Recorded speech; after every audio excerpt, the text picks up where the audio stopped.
पड़ेगा।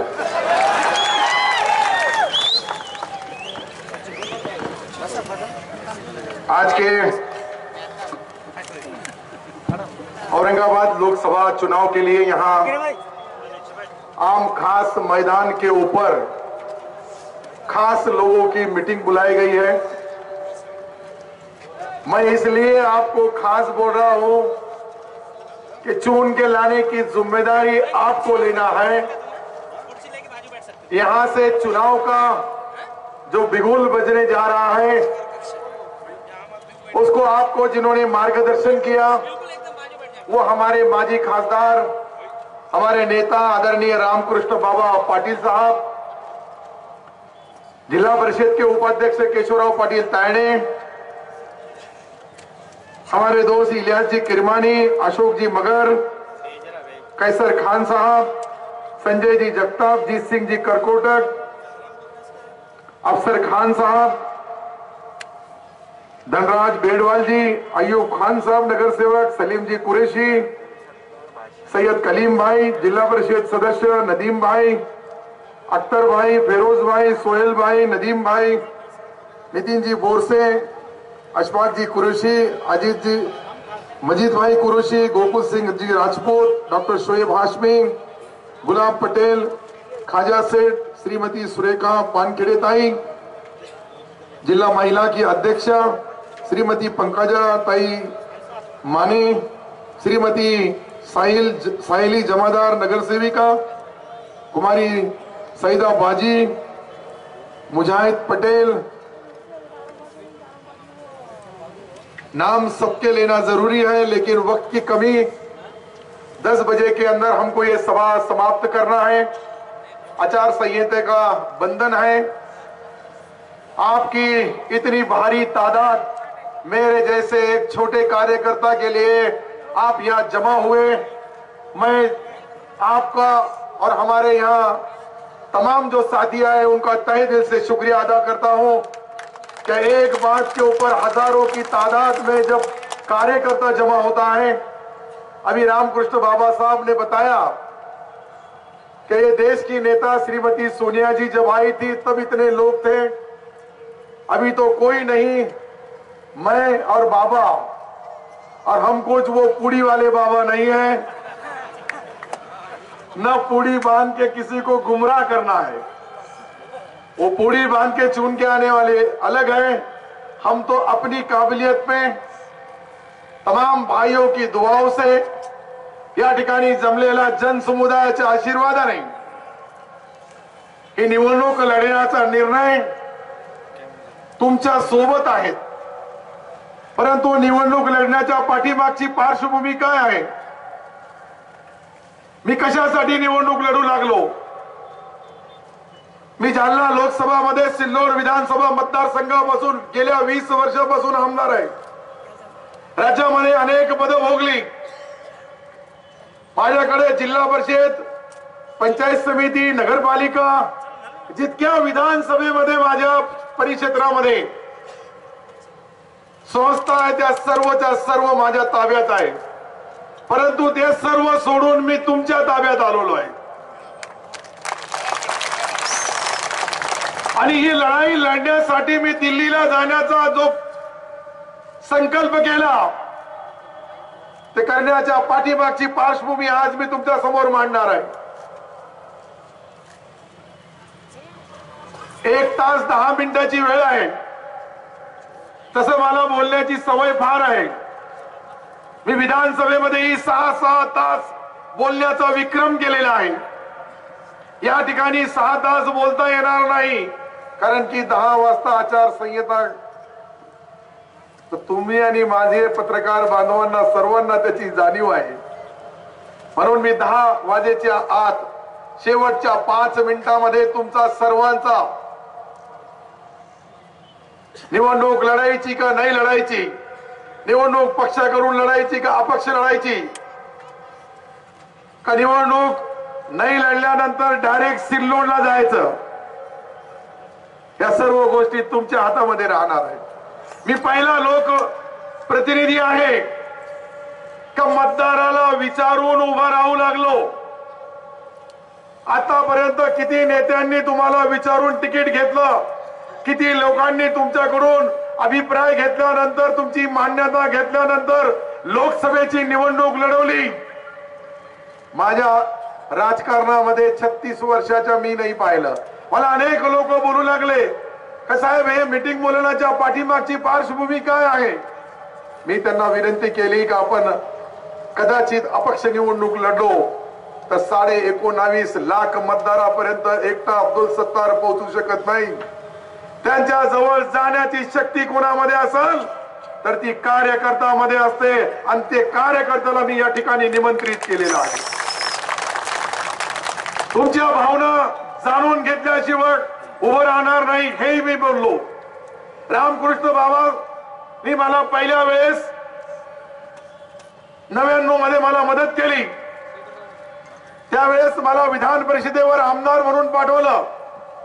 त्यावेळेस सर्वात मोठा सिंहाचा वाटा हा रामकृष्ण बाबांचा होता. आज योगायोगाने तुमच्या समोर त्यांनी बोलून दाखवलं. त्यानंतर विधानसभेच्या निवडणुका झाल्या. विधानसभेमध्ये ही एकदा 100 मताने विधानसभा हारलो, परंतु रिकाउंटिंग बी केली नव्हती. मी अर्ध्या मताने विधान परिषद हरलो, त्याची कधी रिकाउंटिंग केली नाही. मी पहिला राजकारणी असा आहे की माझा पराभव हसता हसता स्वीकारणारा राजकारणी म्हणून मी आतापर्यंत जिल्ह्यामध्ये काम केलं. कधीही राजकारणामध्ये जातीचा उपयोग केला नाही, धर्माचा उपयोग केला नाही.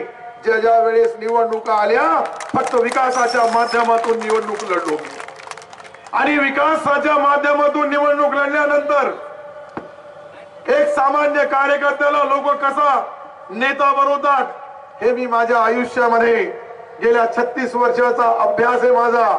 माझ्या नावामध्ये सत्तार आहे. र कट झाला तर काय उरतं. अरे जरा जोर से बोलो भाई. 36 वर्षापासून सत्तेमध्ये आहे.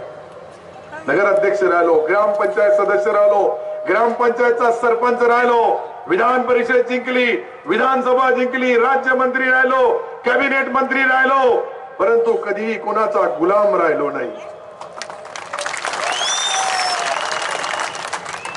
पक्षाच्या बाबतीत पक्षाचा आदर केला, परंतु पक्षाचा गुलाम म्हणून कधी काम करणार नाही. काम करणार तो जनतेचा सेवक म्हणून काम करणार. हे बोलण्यासाठी मी तुम्हाला या ठिकाणी बोलवलेले आहे. मी काही फार मोठा नेता नाहीये. ज्या माणसाने एक शहरामध्ये हातगाडी लोटली त्याच्या एक आवाजावर हजारो लोक जमा होतात, तर ही माझी कामगिरी, ही माझी पावती तुम्ही द्यायला या ठिकाणी आलेले आहोत. चंद्रकांत खैरे साहेब जातीच्या नावावर, धर्माच्या नावावर राजकारण करतात. मी समाजसेवक म्हणून लोकांच्या समोर जाणार. हे जात धर्म हे पंथ बोलणारे लोक हे कमजोर असतात. ज्यांच्यामध्ये स्वतःची धमक नसते ते जातीच्या नावावर, धर्माच्या नावावर राजकारण करतात. मी राजकारण करतोय समाजसेवक म्हणून, जनतेचा सेवक म्हणून, जनतेचा नोकर म्हणून, जनतेचा गुलाम म्हणून करतो. म्हणून माझ्यासारख्या कार्यकर्त्याच्या एक आवाजावर 40 ते 50 हजार लोकांचा हा ग्राउंड पूर्ण भरून ओव्हरफ्लो झाला. त्या शेवटच्या जो रोड वाहू लागला तिथेही लोक उभे. या ठिकाणी पाठीमागच्या ग्राउंडच्या बाहेर पण लोक उभे आहेत. मी काही इतका मोठा पुढारी नाही, एक सामान्य कार्यकर्ता आहे. परंतु कार्यकर्त्याची आणि नेत्याची जी समन्वय असतो, जे लोकांची कामं असतात ते करण्यामध्ये मी तर खासदार चंद्रकांत खैरे साहेबाला एकच विनंती करायला आजच्या माध्यमातून, प्रेसवाले आमचे बांधव या ठिकाणी, इलेक्ट्रॉनिक मीडिया मोठ्या प्रमाणावर आहे, प्रिंट मीडियाचे सर्व सन्माननीय पत्रकार या ठिकाणी आलेले आहेत, त्यांना विचारा का 25 वर्षामध्ये 5 कोणती कामं त्या खासदार साहेबांनी केली. 5 कामं, नाहीतर मी 50 कामं कोणती केली तर सिल्लोडला येऊन पाहून घ्या. माझ्या समाजाची मतं 40,000 आहे. 2,60,000 हिंदू बांधव आहे. तरी 1 लाखाच्या वर मी लीड घेतो आणि त्या ठिकाणी निवडून येतो. म्हणून आज या ठिकाणी मतदार यादीमध्ये माझं नाव पण नाहीये. औरंगाबाद लोकसभेच्या मतदार यादीमध्ये माझं नाव नाहीये. मी सिल्लोड विधानसभा, जालना लोकसभामध्ये आहे. परंतु हिम्मत केली आणि त्या हिम्मत करण्याच्या पाठीमागे शक्ती कोणाची असेल तर गोरगरीब जनता, शेतकरी, शेतमजूर, दलित, पीडित, माता भगिनी, तरुण या सर्वांच्या बलबुत्यावर मी निवडणूक लढण्याचा निर्णय घेतला. आणि हे निर्णय घेण्याच्या पाठीमागची पार्श्वभूमी एकच आहे का आमचा औरंगाबाद लोकसभा मतदारसंघ, त्याचा हेडक्वार्टर असलेला मराठवाड्याची राजधानी औरंगाबाद आहे. या औरंगाबादाला कचऱ्याचा शहर म्हणतात. ही बदनामी फक्त एकट्या औरंगाबादची किंवा खासदाराची नाही, आमच्या पूर्ण मतदारसंघाची बदनामी होते. पियायला पाणी नाही, समांतर योजनेच्या नावावर पैसे पडलेले आहेत, फक्त व्याज खातात. या महापालिकेला शरम वाटत नाही का जे पैसे बँक मध्ये आहे त्या पैशाचा व्याज खाणारे हे जे आजचे दलाल आहे यांना सोयीस आणण्यासाठी मी या निवडणूक लढण्याचा निर्णय घेतलेला आहे. राजकारण करताना समाजाच्या विविध घटकाला काय पाहिजे हे पाहण्यासाठी मी हे निवडणूक लढू लागलो. रस्त्याची तर 24 तासचा कार्यक्रम होता का लाईव्ह डायरेक्ट पब्लिक मध्ये. त्यावेळेस एक माणूस उठून बोलला कि साहब हमारे यहाँ से खड्डे इतने हैं कि दवाखाने तक जाए तक हमारा पेशेंट मर जाता है. तो खासदार साहब 24 तास पे बोले औरंगाबाद शहर में क्या खड्डा है बता मुझे. तो मैंने बोला खासदार साहब तुम ये पूछो कि औरंगाबाद में क्या खड्डा नहीं है.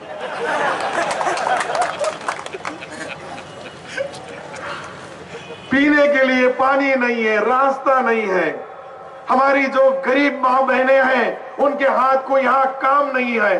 जो नौजवान साथी पढ़ लिख के अपनी डिग्री लेके फिर रहा है उसको कहीं नौकरी नहीं मिलती है.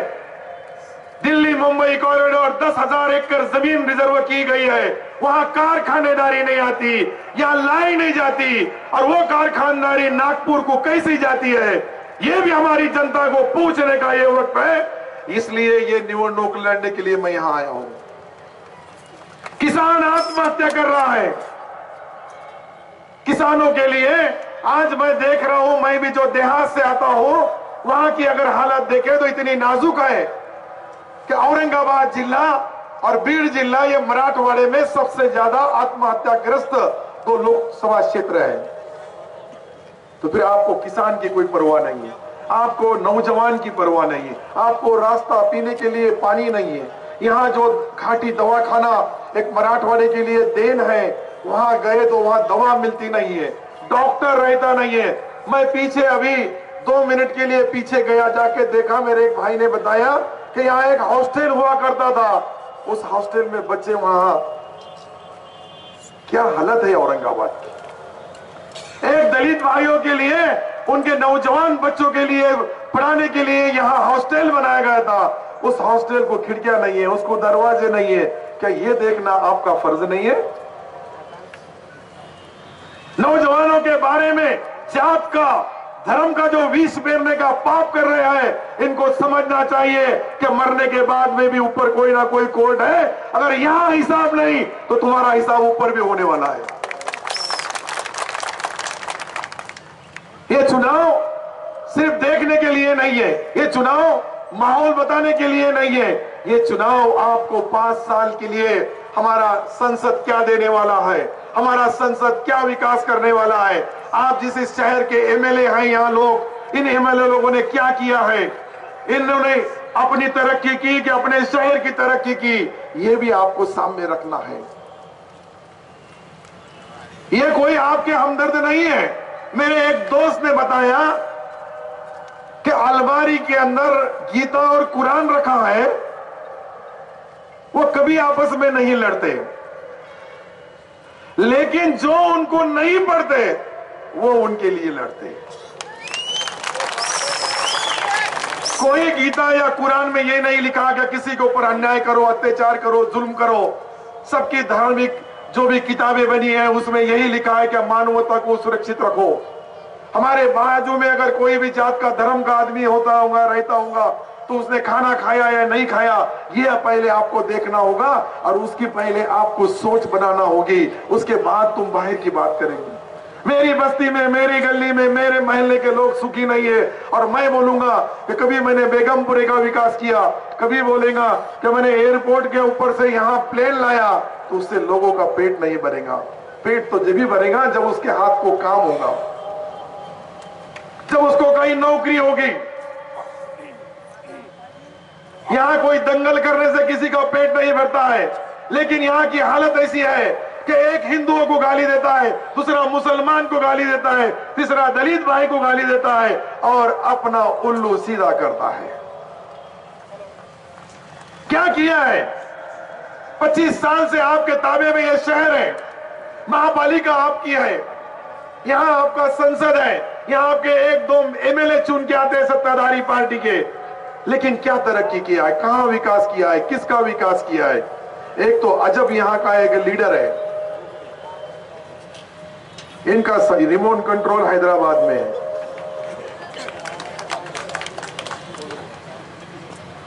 मैंने पूछा कि आप चुनाव लड़ने वाले हैं क्या? तो बोले नहीं, हमारी पार्टी के अंदर फैसला हुआ है कि हमारे जिम्मेदारों ने बताया है कि हम चुनाव सिर्फ हैदराबाद में ही लड़ने वाले हैं, दूसरा कोई जगहों के ऊपर हम चुनाव लड़ने वाले नहीं है। तो मैंने बोला बहुत अच्छी बात है, अगर आप रण छोड़दास है तो मैं वीर गति को प्राप्त होऊंगा, नहीं तो विजय प्राप्त करूंगा। मैंने फैसला लिया कि ठीक है मैं लड़ूंगा।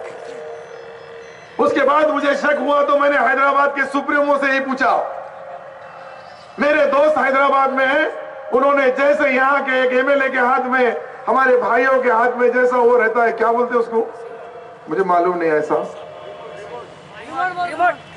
हाँ, वो बूम ले आके बताए और पूछे कि साहब आप कहाँ कहाँ चुनाव लड़ने वाले? तो बोले हम सिर्फ हैदराबाद में लड़ने वाले और हमने फैसला किया हम कहीं नहीं लड़ने वाले। आंखें बंद बंद करके बोले, तो बोलते ऐसा ही। मैं बोला अच्छा है भाई की आंखें बंद है तो औरंगाबाद में हैदराबाद देख लेंगे, औरंगाबाद अपनों को छोड़ दे रहा, चलो अपन एक नई दुकान लगा देंगे। मैं सच्चाई बोल रहा हूं, अगर वो गलत है तो इम्तियाज जलील साहब ने जामा मस्जिद के अंदर कोई भी नमाज के अंदर खड़े के बोल देना चाहिए कि सत्तार ने यहां गलत बोला है। इतनी जिम्मेदारी के साथ बोल रहा हूं क्योंकि उनका और मेरा दोनों का सुप्रीम कोर्ट सामने ही है।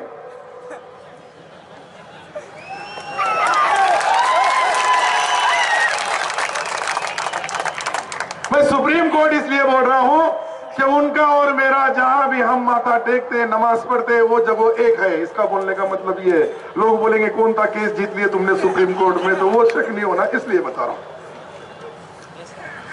तो उन्होंने मुझे बताने के बाद मैं चुनाव लड़ने के लिए तैयार हुआ हूं, और जब मैं चुनाव लड़ने के लिए तैयार हुआ तो कुछ उनके लोगों ने कागज की रद्दी बना दिए, इतने मत इनके इतने मत उनके, सत्तार को हिंदू देते 18%, 22%, मुसलमान इतने, दलित इतने, फिर हो जाएगा तो औरंगाबाद को ताबे में ले लेगा, जैसा मैं इसकी पूड़ी बना के सिल्लोड में ले आ रहा हूं। और ये सारी गणितें मार मार के टोटल काले कागज और पेन और सही खर्च कर दिया। उसके बाद लगा कि नहीं साला अपनी तो छुट्टी होने वाली है, फिर लोगों को जमा करके फिर हैदराबाद गए। फिर हैदराबाद में क्या मंत्र सीखे, कैसे मंत्र लाए मुझे मालूम नहीं, कौन थे कुंड का पानी पी के आए ये भी मुझे मालूम नहीं। लेकिन ये सब होने के बाद 7 दिन के बाद में उनको होश आया कि अपना निर्णय गलत हो रहा है। फिर उनके सुप्रीमो के पास गए, फिर उनको बोले कि नहीं अब तो हमको औरंगाबाद लड़ना ही पड़ता है क्योंकि सत्तार साहब वहां से इलेक्शन लड़ रहे हैं और वो बाहर के हैं। मैं क्या पाकिस्तान का हूं? बाहर का मतलब क्या होता है? अपने देश का तो हुई मैंने तो पहले ही बोला कि मेरा चुनाव क्षेत्र जालना में है, लेकिन मैं अगर वहां से आके लड़ सकता हूं तो तुम यहां के लोगों ने नहीं बोलने के बाद मैंने लड़ने का ऐलान किया और मेरा जीत सामने मेरी दिख रही है। तो मैं जो इलेक्शन लड़ रहा हूं चंद्रकांत खैरे साहब को हराने के लिए लड़ रहा हूं और आप जो लड़ रहे हैं वो मुझे हराने के लिए लड़ रहे हैं। ये फैसला पब्लिक को करना है। मुझे कोई फर्क नहीं पड़ने वाला है मैं हारो या जीतो, लेकिन मैं जिस हिम्मत से लड़ रहा हूं उस हिम्मत को कम करने का, जो पाप कर रहे हैं, गुनाह कर रहे हैं, उनसे मेरी ये बात बताने के लिए मैंने ये हजारों की तादाद में लोगों को बुलाया हूं। फिर कहां है आपका ईमान? कौन सी एमआईएम है? एमआईएम का मतलब तो भी समझता है आपको? हिंदू भाई अपनी जान की बाजी लगाने के लिए मेरे लिए लड़ रहे हैं और ये चंद मुसलमान मुझे गिराने के लिए लड़ रहे हैं। वो पूछने के लिए मैं आपके पास आया हूं, ये बताने के लिए मैं आया हूं। मैं कोई कमजोर नहीं हूं, मैं सादा कार्य करता हूं, छोटा कार्य करता हूं, लेकिन अल्लाह ताला के रहमो करम से हर चीज लड़ने की मेरे में ताकत है। मैं सिर्फ डरता तो ऊपर वाले से डरता हूं, नीचे कभी किसी से डरा ही नहीं। जो शख्स ने हाथ गाड़ी लौटा उसको तुम कितना गरीब बना देंगे बाबा? ऊपर वाले के रहमो करम से मैं जहां हूं वो तो बहुत बड़ी बात है कि कांग्रेस का टिकट लेने के लिए लोग नंबर लगा के फिर रहे हैं और कांग्रेस के नेता मुझे आदेश दे रहे हैं कि तुम कांग्रेस से लड़ो। लेकिन मैंने ये बोला कि आम खास मैदान के ऊपर जो खास कार्यकर्ता बोलेंगे वही सुनने वाला हूं। है कोई इसमें हिम्मत? ये हिम्मत इनमें है तो इम्तियाज जलील साहब ने बोलना कि मैं भी अब से लड़ता हूं सत्तार के खिलाफ, होने दो दूध का दूध और पानी का पानी। है हिम्मत? आ जाओ। अगर है हिम्मत तो आना चाहिए। मर्द उसको बोलते हैं जो अपनी हिम्मत पे लड़ता है और अल्लाह ताला के नाम से वोट मांगता है। ये भिखार चोट से कभी डरता ही नहीं, वो चाहे कहीं का भी लीडर हो, कौन सा भी लीडर हो, कैसा भी नेता हो, कोई भी समाज का हो, कोई भी जात का हो, कोई भी धर्म का हो, मैं सबका आदर करता हूं। लेकिन अगर हमारे पास कोई खेकड़ा के जैसे पांव खींचने की कोशिश करेगा तो खेकड़ा की नागी कैसा तोड़ना वो भी मुझे आता है। इतना आसान नहीं हूं मैं। इनको लगता है टोपी है, रुमाल है, बहुत बुग्गा दिख रहा है।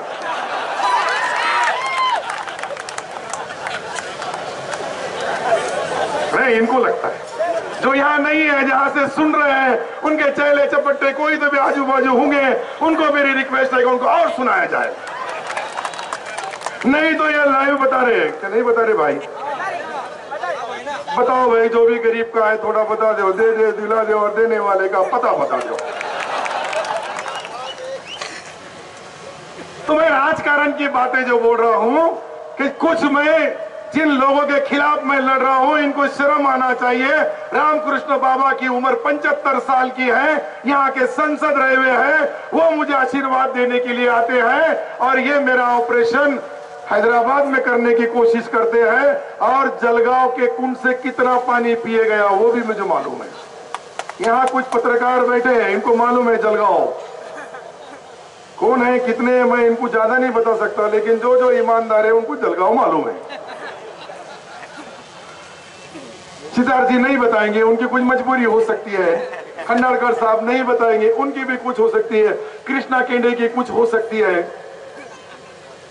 नहीं, ये बड़े वार्ताहर है, मैं छोटा कलाकार है, हाथ जोड़ के माफी मांगूंगा आपसे। लेकिन आपके पीछे और कोई तो भी कंट्रोलर है। नहीं हो सकता है कृष्णा जी, ऐसा हो सकता है, आप कृष्ण हैं। हमारे तो लगता है कि तुम्हारे रथ के दर्शन देख के भी हम जीतने की कोशिश कर लेंगे।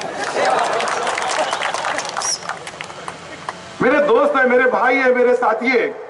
मुझे हर बार जब भी मैं कोई संकट का या अच्छा या बुरा निर्णय लेता हूं तो मुझे साथ देने का, पुण्य का काम करते हैं। कोई भी पार्टी का, कोई भी नेता से उनका कोई संबंध नहीं रहता है। एक पत्रकार जब अपनी भावना मानता है, जब वो अपनी राय देता है तो वो पत्रकार दिल से, दिमाग से, दोनों का साथ मुझे मिलता है। मैं उनका नाम दो का ले लिया, इसका मतलब तुम्हारे वो कुछ लोग तुमको निकाल ना दे, मुझे उसका डर है, तो बाकी लोगों के नाम नहीं ले रहा। नहीं तो कुछ पत्रकारों के नाम सुभाष देशपांडे साहब वगैरह, सॉरी ले सुभाष जी ले लिया तो सबको तकलीफ में आ जाएंगे, इसलिए नहीं ले रहा हूं। हाथ जोड़ के माफी मागता हूं की त्यांचं नाव घेतला, आमचं का नाही घेतला। तर याच्या पाठीमागची पार्श्वभूमी एकच आहे। कभी जे राजकारण करतोय प्रामाणिक भावना नाही करतोय। मी जे राजकारणाचे संकेत देतोय तेही प्रामाणिक देतोय। मी या शहरामध्ये किंवा या जिल्ह्यामध्ये माझा घर आहे, मी या भागामध्ये राहतोय, मी काही बाहेरचा माणूस नाहीये। कई लोग बोलले बाहर से, बाहर के है, बाहर के, मैं बाहर का नहीं है, मैं तो यहाँ का हूँ, मैं तो औरंगाबाद जिले का हूँ और औरंगाबाद शहर का रहने वाला हूँ। रही मेरे चुनाव क्षेत्र सिल्लोड होगा, लेकिन उन लोगों की इतनी मेहरबानी, इतना लोगों ने मुझे प्यार दिया, इतनी दुआएं दी, इतना आशीर्वाद दिया कि मैंने उनके लिए कितना भी काम किया तो कम है।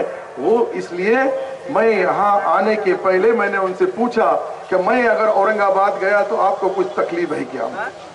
तो बोले साहब आप जहां भी जाएंगे वहां आप खुश रहो, वहां राजकारण करते हुए गरीबों की सेवा करो, किसानों की, मजदूरों की, नौजवानों की, हर एक आदमी को मदद करो, यही हमारे सिल्लोड का नाम रहेगा। ऐसी दुआओं के साथ वहां के लोग मुझे यहाँ तक पहुंचाने में आए हैं। मैं उनकी भी परमिशन लेके आया हूँ। हमारे जितने साथी थे मैंने उनसे बात किया कि मैं अगर औरंगाबाद लोकसभा लड़ा तो आपको कोई नाराजगी है क्या? तो बोले आप जाने के बाद में नाराजगी जरूर है, लेकिन आपको वहां भेजने के लिए दुआएं भी हमारी आपके साथ है। हमारे कई बहन है, दुर्गा भाई, अभी उसके जज्बात देखे। एक बहन ने एक शब्दों में, छोटे छोटे बहुत बड़े गांव की सरपंच है, लेकिन उसकी भावनाएं आत्मा से थी। कोई बुरा बोलने का किसी नेता को, उनका कोई भी एक शब्द भी गलत होगा तो मैं उसके लिए माफी मांगूंगा, लेकिन वो बहन के जज्बात क्या थे ये सोचो आप। तो फिर मैंने ये बताया, आप लोगों को भी मैं पूछना चाहता हूं कि औरंगाबाद शहर किसी की जागीर नहीं है, औरंगाबाद शहर किसी के मुट्ठी में नहीं है। ये औरंगाबाद शहर की अवाम इतनी होशियार है, यहाँ के लोग इतने तरक्की से मजबूर है कि उनको तरक्की चाहिए, विकास चाहिए, दंगल नहीं चाहिए। नहीं तो मैं यहाँ के इम्तियाज जलील साहब को पूछना चाहता हूं कि आपने 4.5 साल में क्या बोले विधानसभा में, कब बोले, कितना बोले? यही बोले कि जब जब भी कांग्रेस और राष्ट्रवादी पार्टी वहां लड़ी तो आपने बहिष्कार डाल के रणछोड़ दास बन के हमारे सभा को त्याग किया है, वो भी नहीं भूलना चाहिए आपने।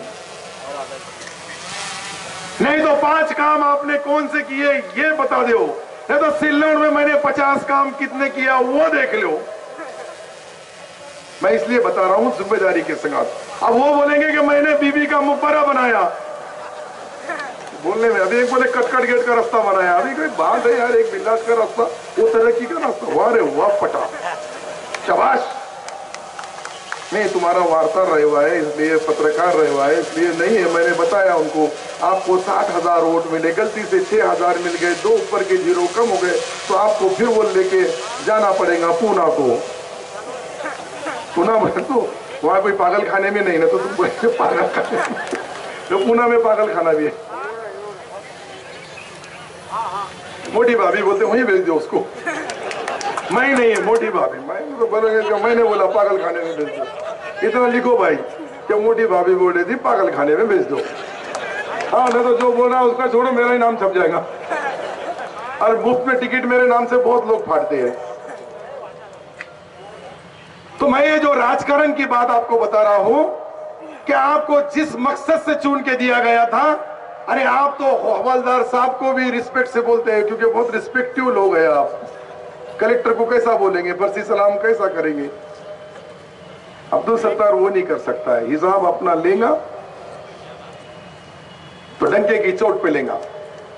मैं अधिकारियों का, पदाधिकारियों का सत्कार सम्मान जरूर करता हूं, लेकिन अगर उनके तरफ से कहीं अत्याचार, अन्याय, जुल्म होगा तो उसको कभी माफ भी नहीं करने वाला, ये मैं पहला आश्वस्त हूं। यहाँ दुर्गा ताई और चौस दोनों मौजूद है, ये दोनों के खिलाफ पुलिस स्टेशन में बोगस गुना दाखिल हुआ।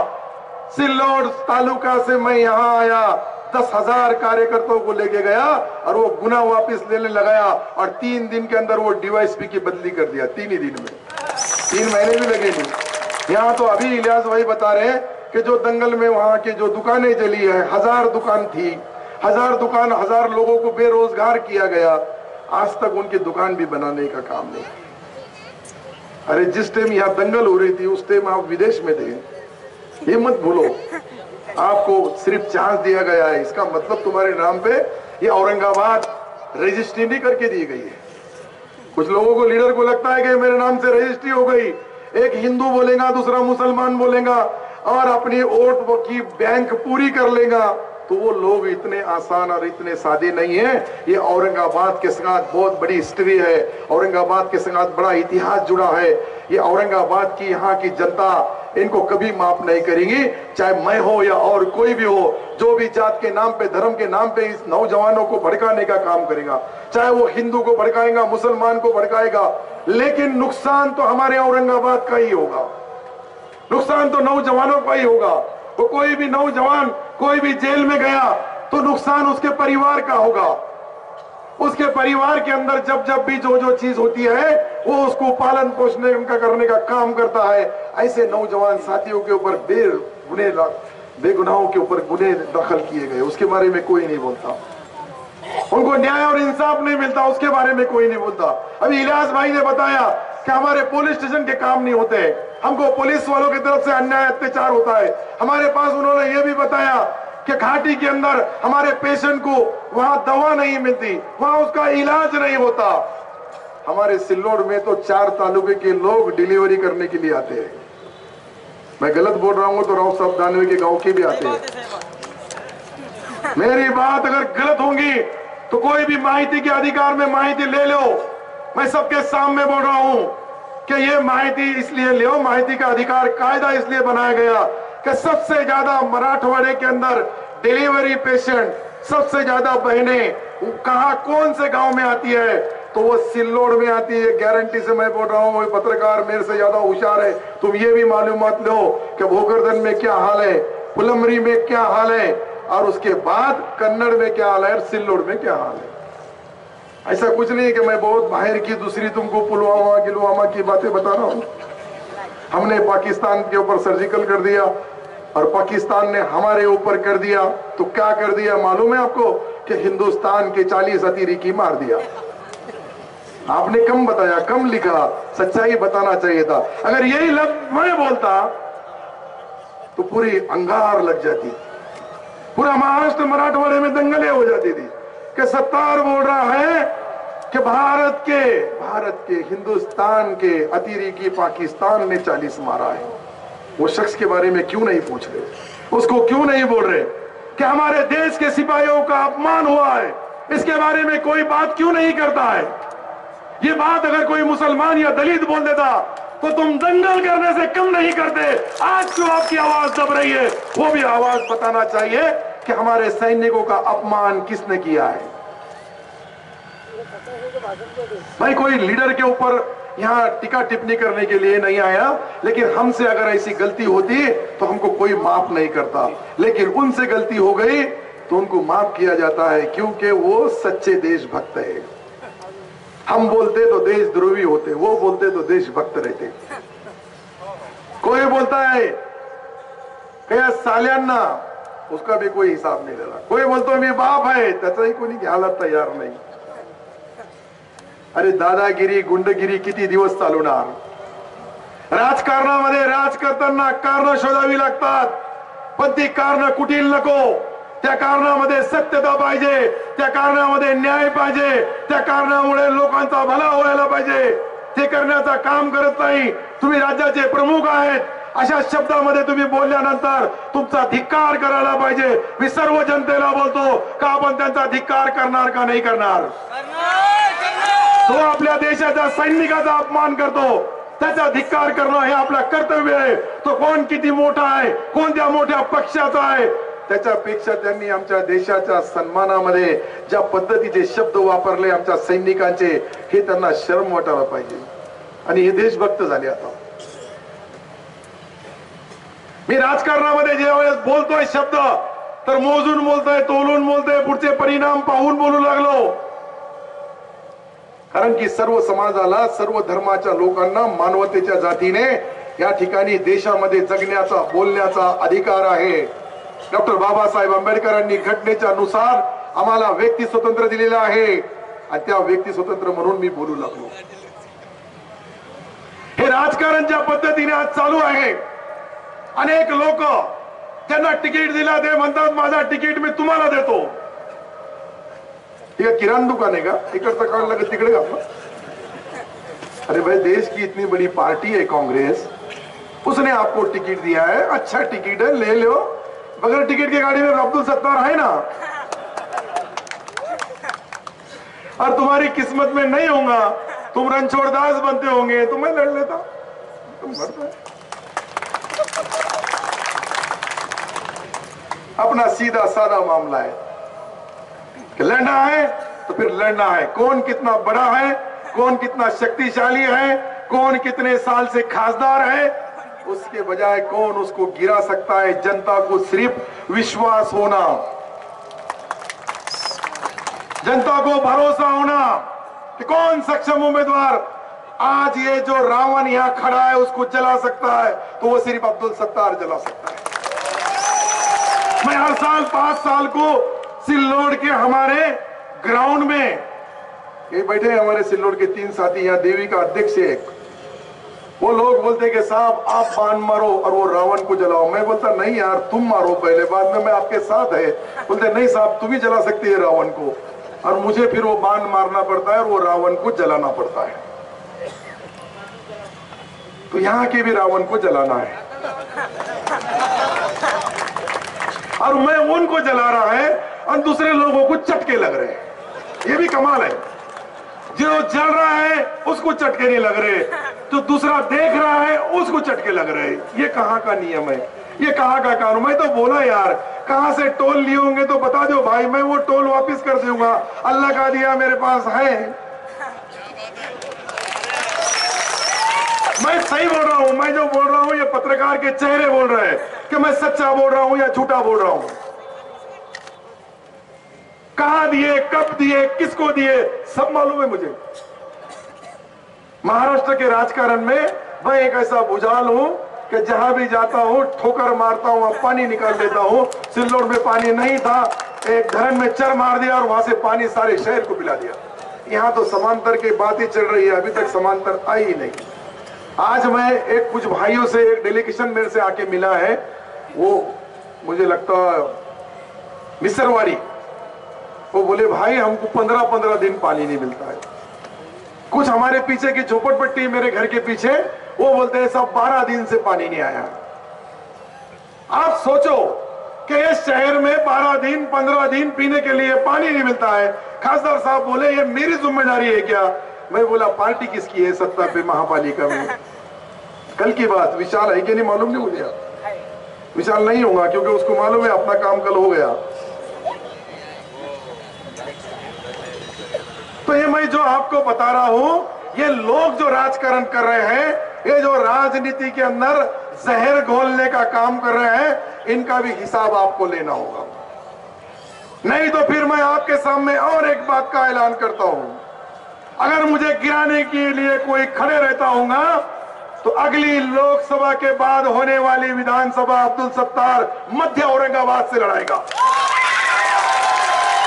नहीं तो उन्होंने सिल्लोड से लड़ाना चाहिए। है हिम्मत?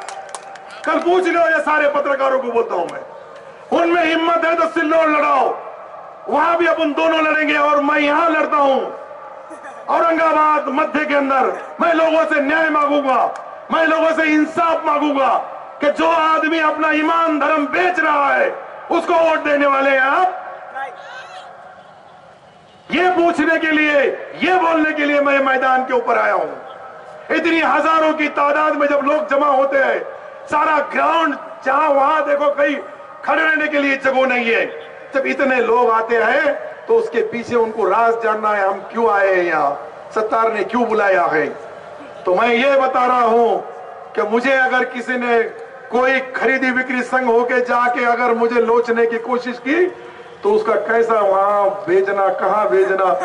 मैंने बड़े बड़े काले नागों के जो जहरीले दांत निकाल के भेज दिया और वो सिल्लोड में से बाद में आमदार बनाऊं। इतनी आसानी से आमदार नहीं बनाऊं। मेरे घर में कोई ग्राम पंचायत सदस्य नहीं था। मैं जिस राजकारण से शुरुआत किया हूं, मेरे पास कुछ नहीं, एक नियत था, नौजवान साथी, छोटे छोटे साथियों को लेके लड़ा हूं। वहां तो हमारे पास ऐसा प्रचार यंत्रणा चलाने वाले खासदार साहब हमारे गांव में आए, सिल्लोड में। उन्होंने प्रचार क्या किया मालूम है? विकास के ऊपर बात नहीं की, तरक्की के ऊपर बात नहीं की। तुम्हारा यहाँ ठिकानी बोलता वो स्टाइल से दोस्त, शिवाजी महाराज पाहिजे का अफजल खान पाहिजे। अरे लोग बोले यार क्या तरक्की की बात कर रहे हो, वाह होशियार। ये कोई प्रचार हो गया? ये कोई तुम आप बताओ, ये कोई प्रचार का तरीका है कि शिवाजी? अरे वो तो शिवाजी महाराज राष्ट्रीय पुरुष है, पूरा महाराष्ट्र का गर्व है हमको। हम सब लोगों ने, मैंने विधानसभा में बोला कि छत्रपति शिवाजी महाराज का स्टैचू अरबी समुद्र में बनेगा तो वो महाराष्ट्र में नहीं पूरी दुनिया में सबसे ऊंचा होगा। ये मांग करने वाला पहला आमदार मुसलमान अब्दुल सत्तार था। आता हरिभाऊ बागडे बोले, सत्तार भाई काय बोलू लागले? मी म्हणलं छत्रपती शिवाजी महाराजांच्या उंचीच्या बद्दल केंद्र सरकारने एक GR काढला का यांच्यामुळे या इतक्या उंचीमुळे तेच तो जो समुद्र आहे त्याला धोका निर्माण होऊ शकतो। मी म्हणलं का निर्माण होऊ शकतो? कारण की याच्यापेक्षा जास्त वारे गुजरात मध्ये वाहतात, त्या ठिकाणी पटेल साहेबांच्या पुतळ्याला जितकी उंची आहे त्याच्यापेक्षा जास्त उंची आमच्या महाराजाची असली तर तुम्हाला काय त्रास आहे? जाऊ दे ना, आपल्याला काय करायचंय? कमाल झाली। आणि इकडे छत्रपतीच्या नावाने कर्जमाफी, छत्रपतीच्या नावाने राज्य करते, फक्त मत घेण्यासाठी आहे का? हे मी जबाबदारीने सांगू लागलो। ज्या वेळेस मी माझ्या विधानसभेच्या अध्यक्षाच्या वर हे आरोप करू लागलो तर त्यामध्ये सत्यता असेल तरच करता येतं, नाहीतर माझ्या विरुद्ध त्यांनी कोणत्याही कोर्टामध्ये कोणत्याही सभागृहामध्ये मला बोलून विचारला पाहिजे। कमी त्यांना सांगितल्यानंतर मला त्यांनी बोलू दिला नाही, नंतर त्यांनी माईक माझा बंद केला आणि माझे आणि त्यांचे कमीत कमी 34 मिनिटं भांडण झाली। त्यानंतर सांगितलं होतं मी राजीनामा देऊन टाकतो, माझा अपमान झाला। अरे मला तरी शरम करा नाना, शिवाजी महाराजांचा अपमान होऊ लागला, तुमच्या अपमानाची काय चिंता आहे मला? छत्रपती शिवाजी महाराजांचा अपमान करणारे या ठिकाणी आमचे मित्र, आमचे नेते, आमचे मार्गदर्शक बाबा आहे। मी बाबाला विचारतो का बाबा अशा पद्धतीने तुमचे ते फार जवळचे मित्र आहेत, कारण की हरिभाऊ बागडे साहेबांनी बाबाची आजकाल लय गुट्टी गुतरू लागली। मी आणि ते आम्ही सर्व एक बँकेमध्ये संचालक आहे म्हणून मला माहिती आहे। लोक म्हणतील तुम्हाला कसं काय माहित पडलं?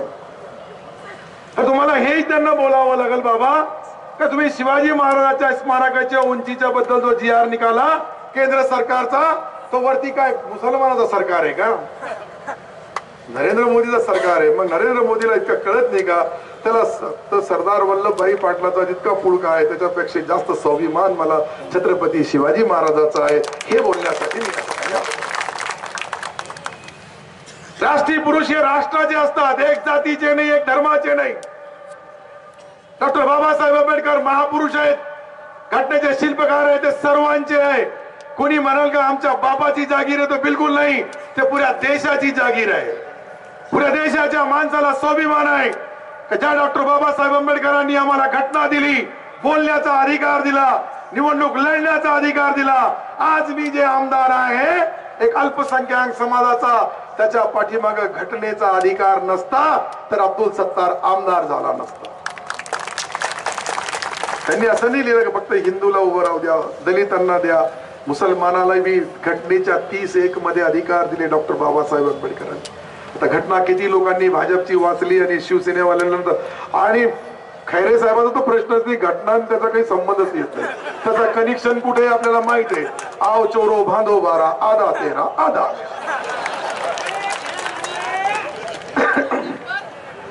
नगरपालिका सोडत नाही, महापालिका सोडत नाही। एक कोणतरी भाषण दिलं आणि ते महापालिकेमध्येच गुंतलेलं आहे, मला माहित तो मलाही आहे।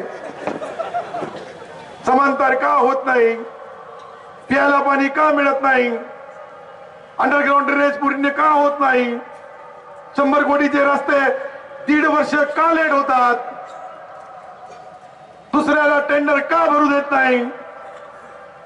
टेंडर भरणाऱ्यांनी पहिले त्यांच्याकडे जावं, लिमिट मध्ये असलं तर त्यांच्याकडे लाईन क्लिअर होते, लिमिटच्या बाहेर असलं तर मातोश्रीवर जावं लागतं। ही सिस्टीम तुम्हाला माहित नाही। या सिस्टीम मुळे या शहराचा विकास होत नाही, या सिस्टीम मुळे या जिल्ह्याचा विकास होत नाही, कारण की हे टोल वसूल करणारे, या औरंगाबाद लोकसभेला लुटणारे आहेत। हे मी नाही बोलतो, हे हर्षवर्धन जाधव बोलतोय। मी तो फक्त माझ्या तोंडाने तर रिपीट करू लागलो। कुठे रस्ते बांधले, कुठे रोड बांधले, किती खाल्ले, कुठे काय करलं? एक माणसाने तो कालच बोलला, अरे डामर सुद्धा खाऊन घेतला, कुठे गेला डामर? हे मी नाही बोललो, लोक बोलू लागले। असे महान खासदार धन्य आपण बी, त्या महान खासदाराला इतक्या दिवस तुम्ही निवडून दिलं, आता जरा करपलेली भाकर काय म्हणतो मराठीमध्ये, अच्छा पलटी मारा, बरोबर. मला कधी कधी कळत नाही, पलटी मारा. मराठी हिंदी बोलणारा माणूस आहे, मराठीचे शब्द कळत नाही, म्हणून पाठीमागच्या लोकांना विचारून घेतोय. माझे मित्र आहे पण काही धक्का द्यायला तयार नाही. समोरचे माझ्यापेक्षा जास्त विद्वान आहे, यांना करपलेली भाकर समजते, पलटी मार नाही समजते, पण कोणी उत्तरच दिलं नाही. पाठीमागचे माणसंच देऊ लागले. तर हे जे मी जबाबदारीने बोलू लागलो, हे जबाबदारीने बोलण्याच्या पाठीमागची पार्श्वभूमी एकच आहे. कमी निवडणूक लढावी किंवा नाही लढावी हा प्रश्न नाहीये. मी विजय होईल का पराजय होईल याचाही प्रश्न नाहीये. परंतु या औरंगाबादला सक्षम खासदार पाहिजे असेल तर माझ्यासारख्या सामान्य कार्यकर्त्याला निवडणुकीची परवानगी तुम्हाला द्यावं लागेल. कदाचित माझ्यापेक्षा दुसरा सक्षम असेल तर तुमच्या आदेशाने मी कोणतीही निवडणूक लढणार नाही. मी हे सांगू लागलो. मी काही पदाचा भोगलेला नाहीये. मी गेल्या 36 वर्षापासून अनेक पदं भोगितलेली आहेत, अनेक पदं माझ्या पदरामध्ये पडलेली आहेत, अनेक लोकांनी मला आशीर्वाद आणि मला मदत केलेली आहे. म्हणून मी त्या पदाचा भोगाने खासदार व्हावं नाही व्हावं हा माझ्यासाठी 0 विषय आहे.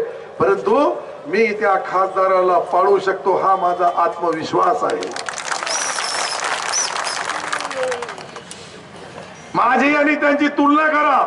जे उमेदवार आहे माझी जातीची तुलना करू नका, माझ्या धर्माची तुलना करू नका, माझ्या ज्या काम करण्याची तुलना करा.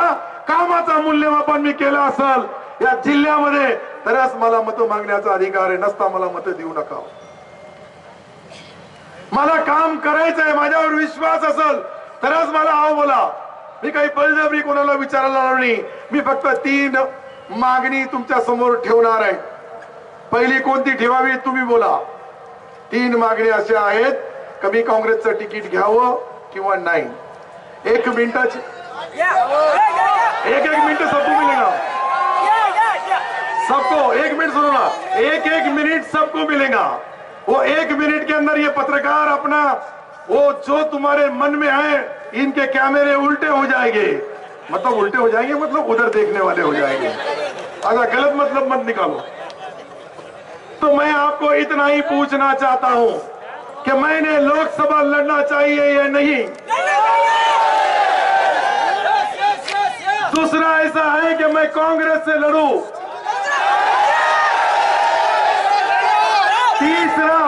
तीसरा सब्जेक्ट मेरा आखिरी है और वो आपको दिल थाम के, जो मुसलमान है उसको अल्लाह ताला को हाजिर नाजिर रख के बोलना है, जो हिंदू है उसको उसके भगवान को ईश्वर को साक्षी रख के, जो बौद्ध है उसको गौतम बुद्ध का साक्षी रख के बोलना है कि मैंने चुनाव अपक्ष लड़ना चाहिए या नहीं.